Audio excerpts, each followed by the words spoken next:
మావోయిస్టులపై మోదీ సర్కార్ surgical strikes చేయబోతోందా? వరుస పరిణామాలు చూస్తుంటే నిజమే అనిపిస్తోంది. సుక్మా మెరుపు దాడికి ధీటైన సమాధానం చెప్పాలని ప్రభుత్వం భావిస్తోంది. ఇప్పటికే దీనిపై కార్యాచరణ కూడా ప్రారంభించింది. కానీ గెరిల్లా యుద్ధంలో ఆరితేరిన మావోయిస్టులను అరికట్టడం సాధ్యమేనా?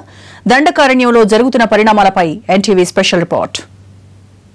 మావోయిస్టుల దుశ్చర్యలను ఎదుర్కోవడానికి కేంద్ర ప్రభుత్వం కీలక చర్యలు ప్రారంభించింది. బస్తర్లో ప్రస్తుతం గస్తీస్తున్న వేలాది మంది భద్రతా బలగాలకు అదనంగా 12,000 మంది అదనపు బలగాలని ప్రాంతంలో మోహరిస్తోంది. గెరిల్లా యుద్ధ నీతిలో ఆరితేరిన వీరందరి ద్వారా మావోయిస్టులపై పట్టు సాధించాలనేది కేంద్ర ప్రభుత్వ యోచన.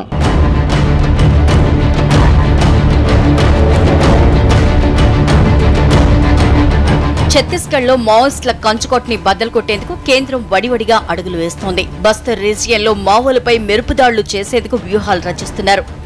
సుక్మాలో మావోయిస్టులు చెలరేగిన ప్రతిసారి భారీ ప్రాణ నష్టం జరుగుతోంది. తాజా దాడిలో 26 మంది జవాన్లు చనిపోయారు. వారి బలిదానాల్ని వృధా కానివ్వమని కేంద్రం ప్రకటించిన వెంటనే సిఆర్పీఎఫ్ యాక్షన్ ప్లాన్ తయారు చేసే పనిలో పడింది. మిషన్ 2017 కు మరింత పదును పెడుతున్నారు.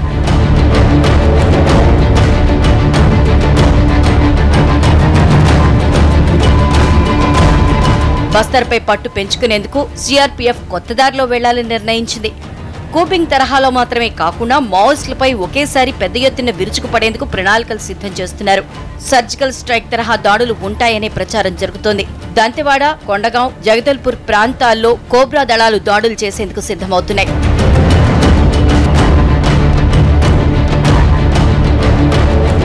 ఛత్తీస్గఢ్ అటవీ ప్రాంతంలో అభివృద్ధి పనులు చేయాల్సిందేననే పట్టుదలతో ఉన్న రమణ్ సింగ్ ప్రభుత్వం అదే స్థాయిలో వ్యూహాలు రచిస్తోంది. బస్తల్ రీజియన్ హెడ్ క్వార్టర్స్ జగదల్పూర్ కేంద్రంగా సీనియర్ అధికారులను నియమించాలని రమణ్ సింగ్ ప్రభుత్వం నిర్ణయించింది. Additional director Naxals operation CRPF IG ఇకపై మావోయిస్ట్ కార్యకలాపాలు నియంత్రించేందుకు ప్రత్యేకంగా విధులు నిర్వహిస్తారు. యాక్చువల్గా బస్తర్లో సుక్మా ఇన్సిడెంట్ జరగడం ఒక చాలా బాధాకర విషయం అండి. ఇది నక్సలైట్ ఇప్పుడు మేబీ బ్యాక్ ఫుట్ ఉన్నారు. దాంతోపాటు మన డెవలప్మెంట్ బాగా ఎక్కువ జరుగుతుంది ఛత్తీస్గఢ్లోన. మన డాక్టర్ రమణ్ సింగ్ గారు నేతృత్వంలో బీజేపీ గవర్నమెంట్ చాలా ఎక్కువ డెవలప్మెంట్ జరుగుతుంది. డెవలప్మెంట్ వ్యతిరేకంగా ఇది ఒక ఇన్సిడెంట్ జరిగింది. అక్కడ రోడ్డు వేసే దానికి ప్రొటెక్షన్కి వెళ్ళే మనకి సిఆర్పిఎఫ్ క్యాంప్కి ఇది జరిగింది. ఇది చాలా దారుణం అండి. ఇది ఇక్కడ మాత్రం బ్యాక్ ఫుట్ వేసేది గవర్నమెంట్ కాదు. ఇక్కడ కంటిన్యూ ఏదో మాత్రం ఒక చర్య తీసుకుంటుంది అనుకుంటున్నానండి. బస్తర్ అటవీ ప్రాంతంలో CRPF, ITBP, Chhattisgarh special police, BSF కు చెందిన వేలాది మంది భద్రతా బలగాలు ఉన్నాయి. వీరికి తోడు మరో 12,000 మంది రంగంలోకి దిగుతున్నారు. వీరిలో నాగా బలగాలు కూడా ఉంటాయనే సమాచారం ఉంది. ఈశాన్య రాష్ట్రాల్లోని ప్రత్యేకమైన భౌగోళిక పరిస్థితుల్లో సైతం సమర్థంగా పనిచేస్తున్న నాగాలు దండకారణ్యంలో వేగంగా చొచ్చుకుపోగలరని ప్రభుత్వం భావిస్తోంది.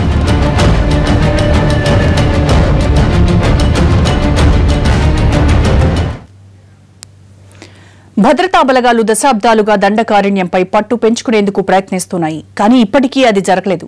మావోల చేతిలో అప్పుడప్పుడు భారీ ఎదురు దెబ్బలు తింటూనే ఉన్నారు. మావోలు కూడా ఎన్నోసార్లు ప్రాణాలు పోగొట్టుకున్నా తిరిగి పుంజుకుంటున్నారు. కానీ ఇప్పుడు పరిస్థితులు మారుతున్నాయి.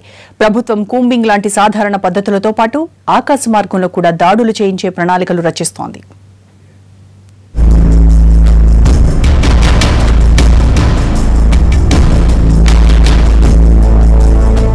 చింతగుఫ ఘటనని ప్రతీకార దాడిగానే మావోయిస్టులు చెప్పుకుంటున్నారు. గత ఏడాది అక్టోబర్లో ఏఓబీలో జరిగిన భారీ ఎన్కౌంటర్ కు ప్రతీకారంగానే ఈ దాడి చేసినట్లు ప్రకటించారు. అలాగే కాల్పుల్లో చనిపోయిన జవాన్ల శరీరాల్ని చిత్రం చేశారన్న ప్రచారం పైన మావోలు స్పందించారు. తమ పోరాటం ఉద్యోగాల కోసం అడవుల్లోకి వచ్చిన వారిపై కాదని కార్పొరేట్ సంస్థలకు సహజ వనరులు దోచిపెడుతున్న ప్రభుత్వంపైనేనని చెప్పుకొచ్చారు. ఈ క్రమంలో ప్రభుత్వం తీసుకునే ఎలాంటి చర్యలనైనా తిప్పుకొట్టడానికి సిద్ధంగా ఉన్నామని మావోయిస్టులు ప్రకటించారు. इलाकों की आदिवासी युवतियों पर सरकारों की दमन नीति के तहत पुलिस अर्धसैनिक बलों द्वारा जारी अकथनीय, वैश्विक और सभ्य समाज के लिए शर्मनाक यौन हिंसा की अनगिनत घटनाओं, बलात्कार, सामूहिक बलात्कार व कईयों की हत्या के विरोध में एवं महिलाओं के सम्मान व इज्जत की खातिर किए गए हमलों के रूप में बिज्जी चिंतागुप्पा हमलों को देखा जाना चाहिए. संघर्ष इलाकों की जनता, खासकर आदिवासी जनता को उन पर जारी वैश्विक दमन से छुटकारा दिलाने के लिए ही जनहित के तहत बिज्जी व चिंतागुप्पा जैसे हमलों को अंजाम दिया जा रहा है. रोड सगा लापरवाही के मार మావోయిస్టుల ప్రకటనలకు చేస్తున్న మెరుపుదాడులకు గట్టి గుణపాఠం చెప్పాలని ప్రభుత్వం వేగంగానే పావులు కదుపుతోంది. దోర్నపాల్ ఘటనకు బాధ్యుల్ని చేస్తూ మావో కమాండర్లు హిద్మా, సీతులపై కేసులు నమోదయ్యాయి. మెరుపు దాడుల్లో మావోయిస్టులు అనుసరించిన వ్యూహం, వందల సంఖ్యలో పాల్గొన్న తీరు, ఆపరేషన్లో మహిళా మావోయిస్టులు భారీగా పాల్గొనడం, తెలుగు రాష్ట్రాలకు చెందిన సీనియర్ మావో లీడర్లు ఈ ఆపరేషన్ ని పర్యవేక్షించడం లాంటి అనేక అంశాలని పరిగణలోకి తీసుకుని మరీ వ్యూహాలు రచిస్తున్నారు.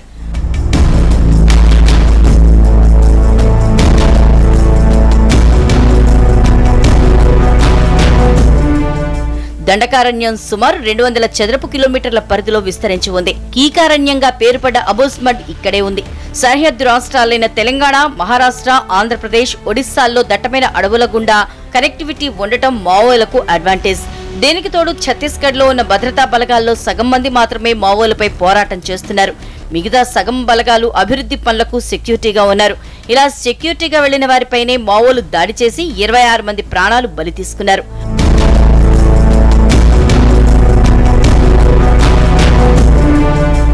భౌగోళికంగా ఉన్న ఇబ్బందులు, స్థానిక గిరిజనులతో పూర్తిస్థాయి సంబంధాలు నెలకొల్పుకోలేకపోవడం, ఇంటెలిజెన్స్ వైఫల్యాలతో భద్రతా బలగాలు ప్రాణాల మీదకు తెచ్చుకుంటున్నారు. వరుస దాడులతో దండకారణ్యంలోని పారామిలిటరీ బలగాల్లో ఆందోళన నెలకొన్నట్లు కనిపిస్తోంది. ఇకనైనా హింసను ఆపాలని ఓ సిఆర్పీఎఫ్ జవాన్ పంపిన వీడియో సందేశం వైరల్ అయింది.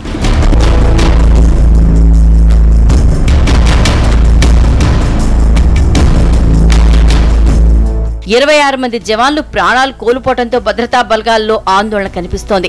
దీంతో ప్రభుత్వం కఠినంగా వ్యవహరించాలని డిసైడ్ అయింది.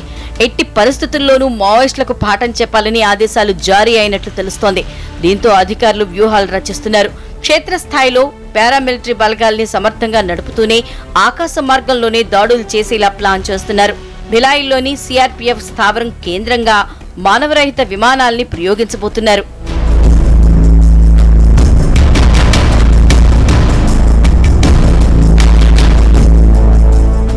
ప్రభుత్వ దాడుల్ని ఎదుర్కొంటామంటూ ఓవైపు మావోలు ప్రకటనలు, మరోవైపు మావోయిస్టులను ఎదుర్కొనేందుకు భారీ కసరత్తు చేస్తున్న ప్రభుత్వం. ఇలా దండకారణ్యంలో టెన్షన్ వాతావరణం నెలకొంది. హక్కుల సంఘాల అభ్యంతరాల్ని దాటుకుని అమాయక గిరిజనుల్ని రక్షిస్తూ ప్రభుత్వం ఎలా ముందుకెళ్తుందనేది ఆసక్తికరంగా మారింది.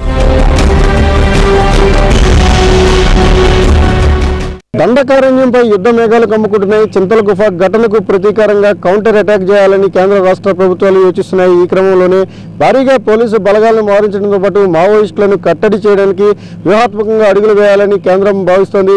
ఈ నేపథ్యంలోనే ఎప్పుడు ఏం జరుగుతుందన్న టెన్షన్ బస్తర్ ఏరియాలో స్పష్టంగా కనబడుతోంది. కెమెరామెన్ హరితో రవిచంద్ర, ఎన్టీవీ, ఛత్తీస్గఢ్ నుంచి.